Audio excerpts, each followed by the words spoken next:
ओम नमो भगवते वासुदेवाय। आप सभी श्रद्धालुओं का हार्दिक स्वागत। आज हम श्रीमद् भागवत महापुराण के प्रथम स्कंद के 10वें अध्याय का दिव्य श्रवण करेंगे। इस अध्याय में भगवान श्री कृष्ण की असीम कृपा पांडवों के प्रति उनके संरक्षण तथा महारानी कुंती द्वारा दी गई अद्भुत स्तुतियों का वर्णन मिलता है। आइए श्रद्धा भक्ति भाव से और एकाग्रता के साथ श्रीमद् भागवत कथा के इस पावन अध्याय का श्रवण करें और अपने जीवन को भगवान की कृपा से आलोकित करें। जय श्री राधे कृष्ण। सौनक जी ने पूछा, धार्मिक शिरोमणि महाराज युधिष्ठिर ने अपनी पैतृक संपत्ति को हड़प जाने के इच्छुक आतातियों का नाश करके अपने भाइयों के साथ किस प्रकार से राज्य शासन किया और कौन कौन से काम किए, क्योंकि भोगों में तो उनकी प्रवृत्ति थी ही नहीं। सूत जी कहते हैं कि संपूर्ण सृष्टि को उज्ज्वलित करने वाले भगवान श्री हरि परस्पर की काल अग्नि से दग्ध कुरु वंश को पुनः अंकुरित कर और युधिष्ठिर को उनके राज्य सिंहासन पर बैठाकर बहुत प्रसन्न हुए। भीष्म पितामह और भगवान श्री कृष्ण के उपदेशों के श्रवण से उनके अंतकरण में विज्ञान का उदय हुआ और भ्रांति मिट गई। भगवान के आश्रय में रहकर वे समुद्र प्रवंत सारी पृथ्वी का इंद्र के समान शासन करने लगे। भीमसेन आदि उनके भाई पूर्ण रूप से उनकी आज्ञाओं का पालन करते थे। युधिष्ठिर के राज्य में आवश्यकता अनुसार यथेष्ट वर्षा होती थी। पृथ्वी में समस्त अभिष्ट वस्तुएं पैदा होती थी। बड़े बड़े थनों वाली बहुत सी गौएं प्रसन्न रहकर गौशालाओं को दूध से सींचती रहती थी। नदियां, समुद्र, पर्वत, वनस्पति, लताएं और औषधियां प्रत्येक ऋतु में यथेष्ट रूप से अपनी अपनी वस्तुएं राजा को देती थी। अज्ञात शत्रु महाराज युधिष्ठिर के राज्य में किसी प्राणी को भी आदि व्याधि तथा दैविक, भौतिक और आत्मिक क्लेश नहीं होते थे। अपने बंधुओं का शोक मिटाने के लिए और अपनी बहन सुभद्रा को प्रसन्नता के लिए भगवान श्री कृष्ण कई महीनों तक हस्तिनापुर में ही रहे। फिर जब उन्होंने राजा युधिष्ठिर से द्वारका जाने की अनुमति मांगी, तब राजा ने उन्हें अपने हृदय से लगाकर स्वीकृति दे दी। भगवान उनको प्रणाम करके रथ पर सवार हुए। कुछ लोगों समान उम्र वालों ने उनका आलिंगन किया और कुछ छोटी उम्र वालों ने प्रणाम। उस समय सुभद्रा, द्रौपदी, कुंती, उत्तरा, गांधारी, धृतराष्ट्र, युयुत्सु, कृपाचार्य, नकुल, सहदेव, भीमसेन, धौम्य और सत्यवती आदि सब मूर्छित से हो गए। वे सांगपाणी श्री कृष्ण का विरह नहीं सह सके।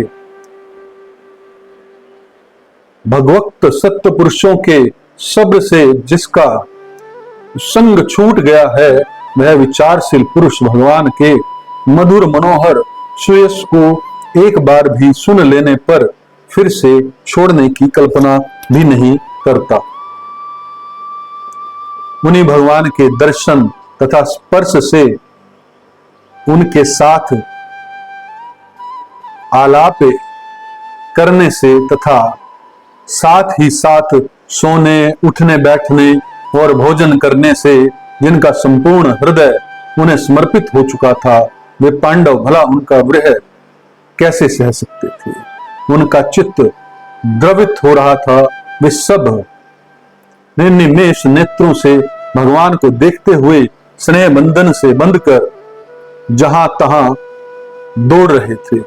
भगवान श्री कृष्ण के घर से चलते समय उनके बंधुओं की स्त्रियों ने नेत्र उत्कंठावश उमड़ते हुए आंसुओं से भर आए, परंतु इस भय से कि कहीं यात्रा के समय असुकून न हो जाए, उन्होंने बड़ी कठिनाई से उन्हें रोक लिया।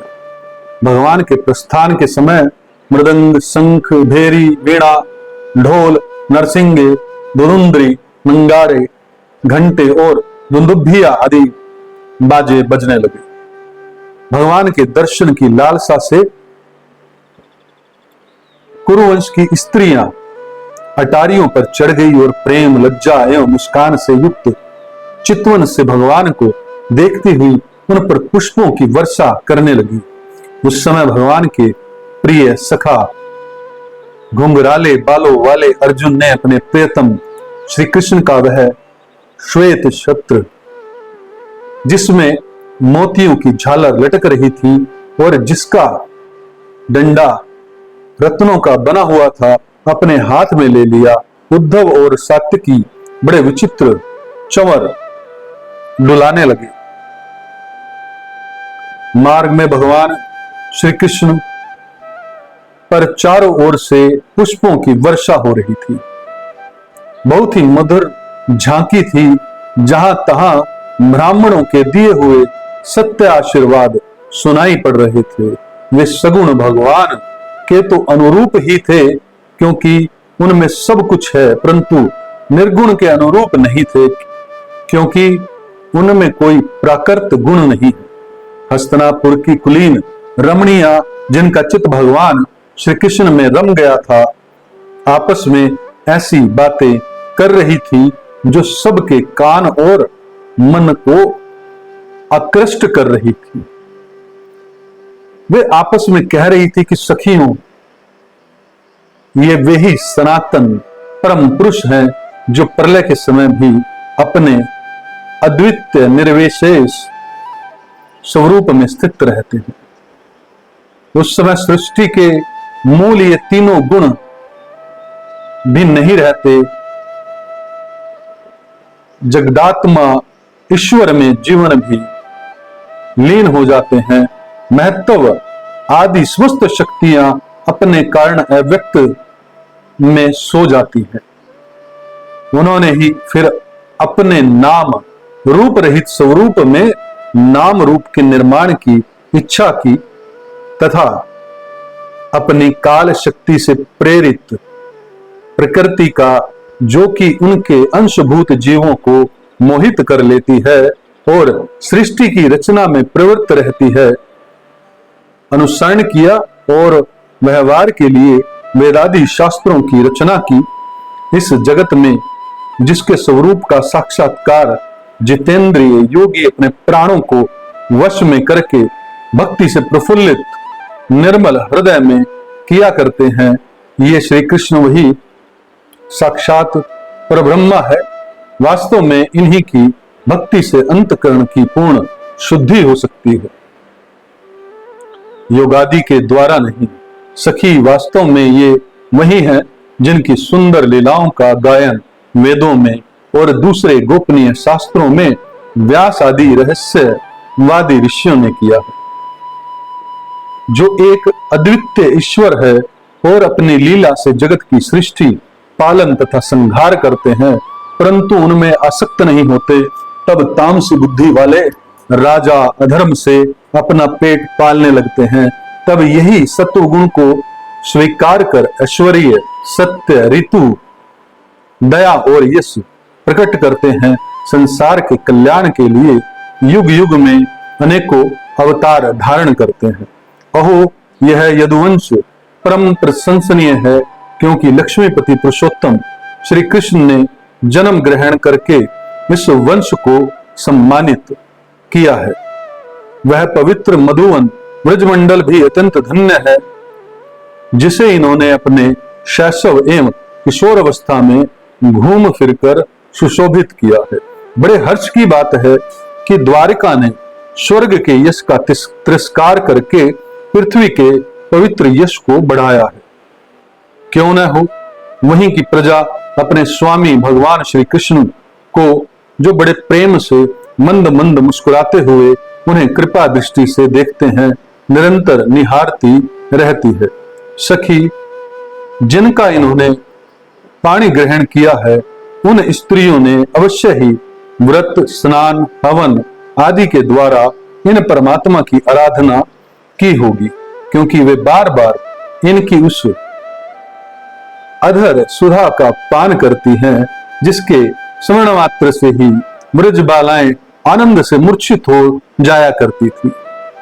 ये स्वयंवर में शिशुपाल आदि मत वाले राजाओं का मान मर्दन करके जिनको अपने बाहुबल से हर लाए थे, तथा जिनके पुत्र प्रदुम्न, सांब, आंब आदि हैं, वे रुक्मिणी यदि आठों पटरानियां और भौमासुर को मारकर लाई हुई जो इनकी हजारों अन्य पत्नियां हैं, वे वास्तव में धन्य हैं, क्योंकि इन सभी ने स्वतंत्रता और पवित्रता से रहित स्त्री जीवन को पवित्र और उज्जवल बना दिया है।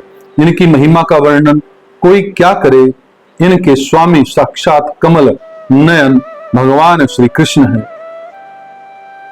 जो नाना प्रकार की प्रिय चेष्टाओं तथा जातदी प्रिय वस्तुओं को भेंट से इनके हृदय में प्रेम एवं आनंद की अभिवृद्धि करते हुए कभी एक क्षण के लिए भी इन्हें छोड़कर दूसरी जगह नहीं जाते। हस्तिनापुर की स्त्रियां इस प्रकार बातचीत कर रही थी कि भगवान श्री कृष्ण मंद मुस्कान और प्रेम पूर्ण चितवन से उनका अभिनंदन करते हुए वहां से विदा हो गए।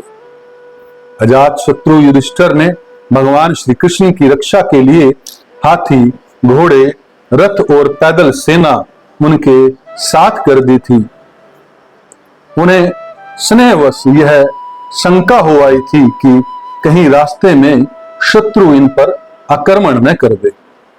सुदृढ़ प्रेम के कारण कुरुवंशी पांडव भगवान के साथ बहुत दूर तक चले गए। वे लोग उस समय भावी विरह से व्याकुल हो रहे थे।